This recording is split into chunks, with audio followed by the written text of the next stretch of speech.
Hey there, welcome back to the Complicated Kids podcast. I'm your host, Gabriele Nicolet. I am a toddler whisperer, a speech therapist, and a parent coach. And today I'm very happy to be joined by Linda Silbert, Dr. Linda Silbert. Welcome. Thank you. Thank you for having me here. I am very excited to talk about your forthcoming second edition. Actually, it will have been out by the time this airs. Book called, I lost the title. Tell me the title. Okay, the second edition, we changed a little bit.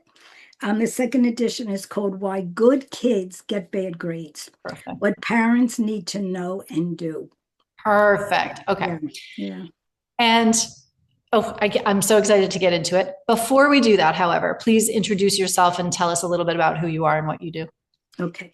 I'm Dr. Linda Silbert. I have the PhDs in educational counseling, and I'm also a therapist for dyslexia. Everything following Orton Gillingham approach and pulling kids into reading through games. But I actually did my doctoral dissertation on what are the antecedents of self-esteem in children. And this is what led me to write the first book back in 2007. And that was also addressing why kids get these bad grades. What is it? And I just did the next edition now. It's coming out because I included in this one what happened because of the pandemic. There's so many kids struggling because of missing all those years. And the other thing is what's happened to kids because of social media. So that's all included. And plus, we doubled the size because we included actual study skills. As you all know, I mean, you say to a child, did you study? And they go, oh, yeah, I studied. And they don't know how. I had one child say to me once, they keep saying to me, did you study? Why don't they say to me how to study? This and it's brilliant. I mean, out of the mouths of babes, right? Yeah. Just like, right. Oh, we forgot that studying is not actually a normal part of human development, and that children, in particular, people need to be taught how to learn a skill, and study skills are a separate skill from learning material. But this is kind of where, and we can talk about this if we want to, like in third grade, right? Rubber starts to meet the road. We stop learning how to read and we start reading to learn, but we can't just read everything and remember it all. Like, what the heck? Yeah. No, and so many of these poor kids have such poor reading skills, really poor reading skills. Comprehension can be taught in a second. You don't need all these books because most of these things, when you're teaching them, they're not processing. The brain can only take in about 5 things at a time. That's why your zip codes are 5 digits. That's it. That's the reason. So you have to help these children. They say, oh, my child's so disorganized. Well, who taught them how to be organized? They're not born being organized. Okay. And they have all these things about these children and they're looking at grades. Parents come in and they look at the grade. They got a B, they got a C, I don't care. Why? Why? Look at the test. And instead of punishing the child and saying, because you didn't study and you were out and you were on your phone and help them. I am so out of these poor parents. And it's so easy. It's not that I'm telling you to do too much. It's so easy. Just sitting next to the child sometime. Just sitting next to them and they knowing that you're there and you're their ally, not their adversary. You're not their enemy. You're their ally. And if they need help, they can ask you. But let's talk about even just that for a second, because you have your career is long and storied, and like Yeah. but here's what I'm getting at. My guess is that when you started practicing, the social landscape of home looked a bit different. And I don't know about you, but the parents that I deal with are really stressed out about work. They're really stressed out about their kids. They're really stressed out about their parents. And then they're also stressed out about things they see on social media, the ways they're supposed to be behaving, how their house is supposed to look. Like there's a whole other set of features there, right? You got 100. You're doing good. Yeah. Yeah. Yeah, hit everyone. That people are stressed about. And so when we're asking a parent to just sit and be with their child while they do homework, sometimes the response is, not always, but sometimes the response is, but that's not doing enough. I have things to do. I know. And I what do know. you say? The poor parents are so stressed. I mean, it definitely is different than when I began, and I'm here over 50 years. Um, they and the child is still their child, and so you've got to start setting up priorities because, and I mean, it sounds terrible. I'm a grandmother. My grandson's at 22. Okay, so and I'm watching all these generations, and the stress is to keep the income coming in. The stress is to make sure that they're doing their homework. The stress is to did they. I had a 10-year-old boy say to me one time, and he was so learning disabled, but so sweet. And he said to me, and his mom, I have to tell you, came in and she said, "Oh my God, I just don't know what to do." I asked him just to feed the cat, and he had a meltdown, total meltdown. And I said it to him. I said, "What happened?" He goes, "I mean, every morning I have to get up." That was on his list to get like that Toad and Frog book. I have to get up. And then he says, then I have to brush my teeth, have to comb my hair, have to get dressed, have to eat breakfast, and I have to get the books to go to school. I mean, how much can a 10-year-old do? And now she wants me to feed the cat. I mean, it's impossible. So parents have to know who their children are. They have to look at their schedules and see what is it? What is causing all this stress? I mean, is it that you're overbooked? I have a whole chapter in my new book, and it's called The Terrible Twos. And it's TOO, The Terrible Twos. Too much, okay, too little sleep. They're Yeah. too tired. Kids are exhausted, especially those high school kids. Mm-hmm. Too tired. Parents are too tired. They're exhausted. Too much TV, too much video games, too much multitasking. And it goes on. It's an entire chapter of all the terrible twos. And so you have to kind of sit back as a family and say, where are we going? I mean, we're all running around doing all these things. And what is it? Where's the priority? And then I also have a thing you can just download at my website. Um, at stronglearning.com. You just go, then you download. It's a grid for the whole week. You fill it in. And now you wake up at this time, 6:30, 6 o'clock. You put a big square around when you're in school, when you're going to sleep at night. Now put down what happens. And I have little squares for every 6 o'clock, 7 o'clock, 8 o'clock. I had one mother say to me, no, I don't have to do this. He's only available between 6 and 7 Friday nights. So I said to her, you don't need tutoring. By the way, I own a tutoring test prep in a suburb north of New York City. And so I said to her, you don't need tutoring. That's not your issue. If he's only available between 6 and 7, there's the problem. It's just too much. He's just too overbooked. Okay, so you have to sit back and start to get everything. And I call it the professional parent syndrome because the professional parent is always doing a project and they have their goals and they have to get the child's not a project. That is not a project. They were not asked to be born. They're here, they're struggling. If they're getting straight A's, you may be doing well, but you don't know psychologically what's happening. Yeah. You don't know. And the reason we wrote this book is I'm saying it's my husband and myself. My husband's doctorate is in teaching physics and math. And he saw all this happening in high school with the kids. And we wrote it to let parents know there's so many reasons. Don't just look at the grade. Grade doesn't mean anything. The grade is so subjective. It's whatever was there on that test. And maybe they had a project due the same day the test was being given. So they had no time.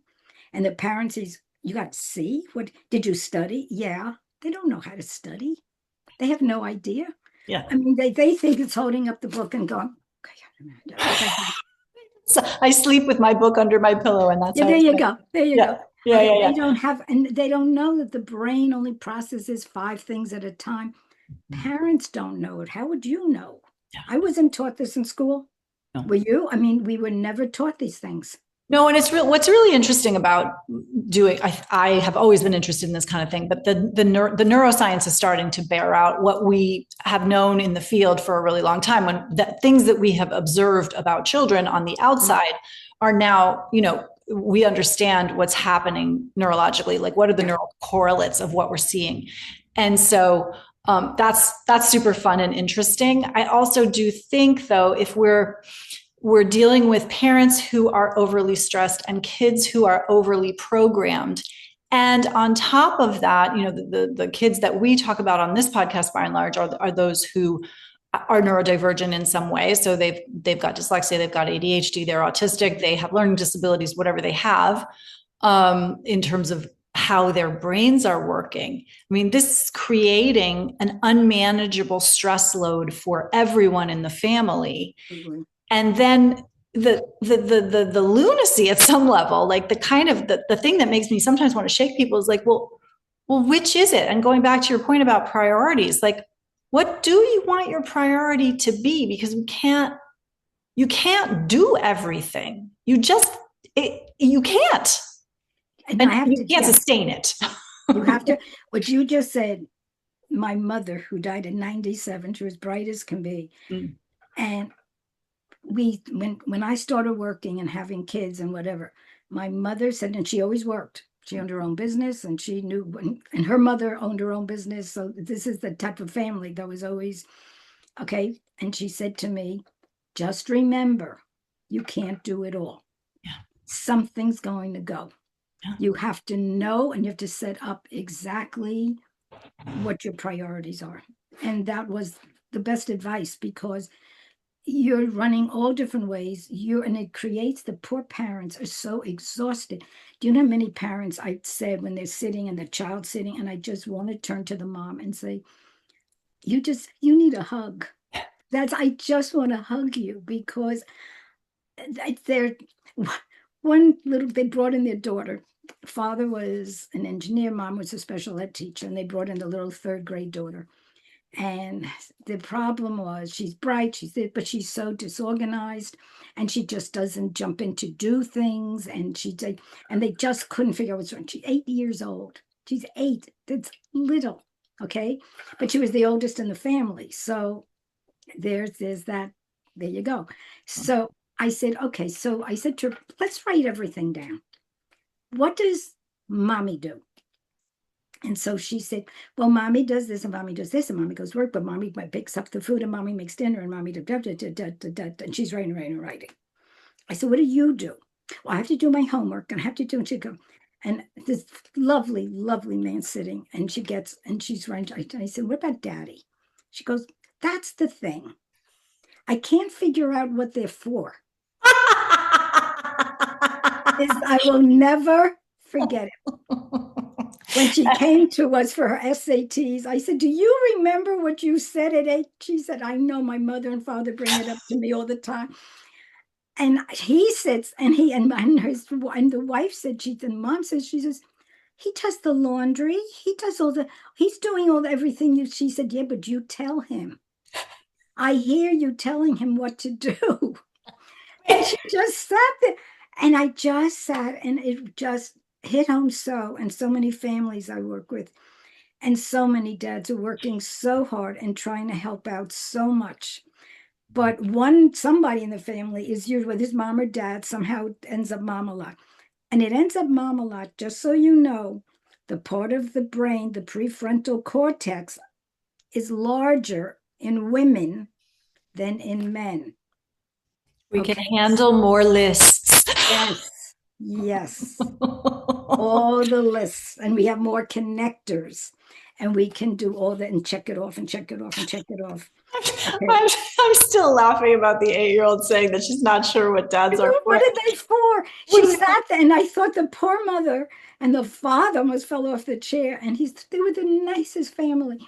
And she said, yeah, but I hear you on the phone. You're telling daddy what to do. Well, and what's super interesting about that, again, back to this, like out of the mouths of babes, like in one statement, she described an entire body of research. Yes.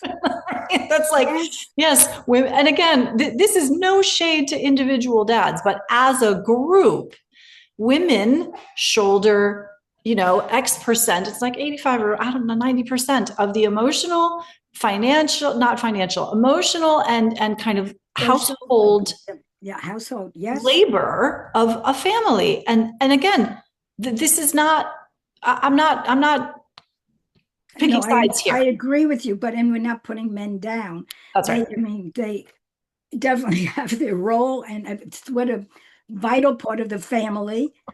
But it's just a but it's a perception. Yeah. It's a Mm. perception, and the children see it all. That's why in the book I have lists of how to build self-esteem. I go through the elements, and our name of our company is Strong, and it's an acronym. If you know me, I love acronyms. And so the S is self-esteem, T is trust, Mm. R is responsibility for oneself, one's family, one's community. O, options. And I say to high school kids, did you have an option not to fail? What Mm. were your options not to fail?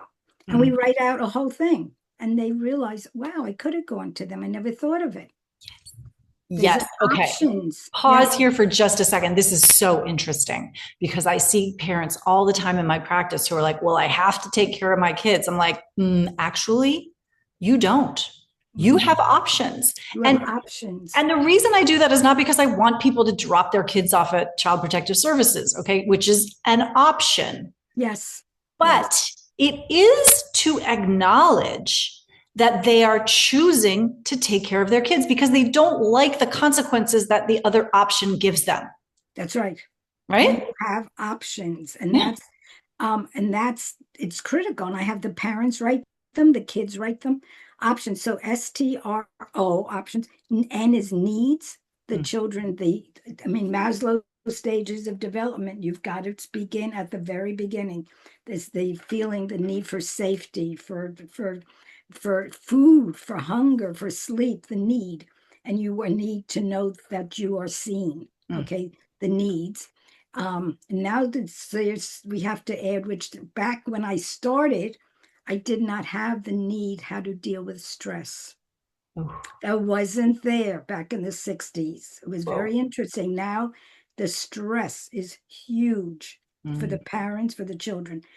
Um, and then the last one is how to deal with goals.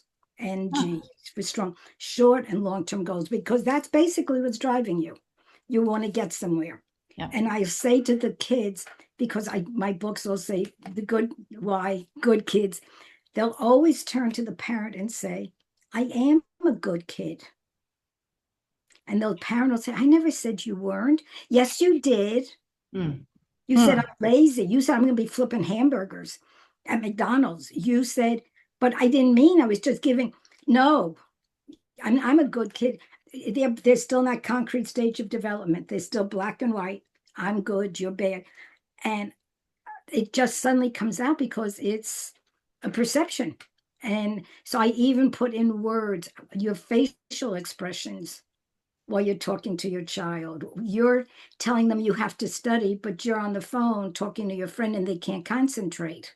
Mm. There's so many things going on that we don't think of. The whole book is stop looking at the grade and look for the cause. Yeah. What is the cause that created that grade? The thing that I love about everything that you're saying here is it's very clear to me that you are and always have been looking at a whole, WHOLE, whole human being. In Yes. other words, children are not their grades, children are not their performance, children are not even what they think on any given day or what they say about their parents. Yep. Yes. Yes. And can you speak a little bit too? Because before we hit record, you told me a little bit about what you did your graduate thesis on, your PhD on. But I want to know because it's very clear to me that that is threaded throughout all of the work that you do. Everything. Mhm.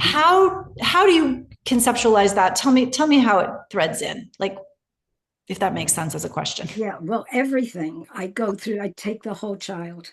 It's just the whole child because I see when the children come to me, the parents are usually just upset about the grades, or Mm, they think they're lazy, or they're defiant.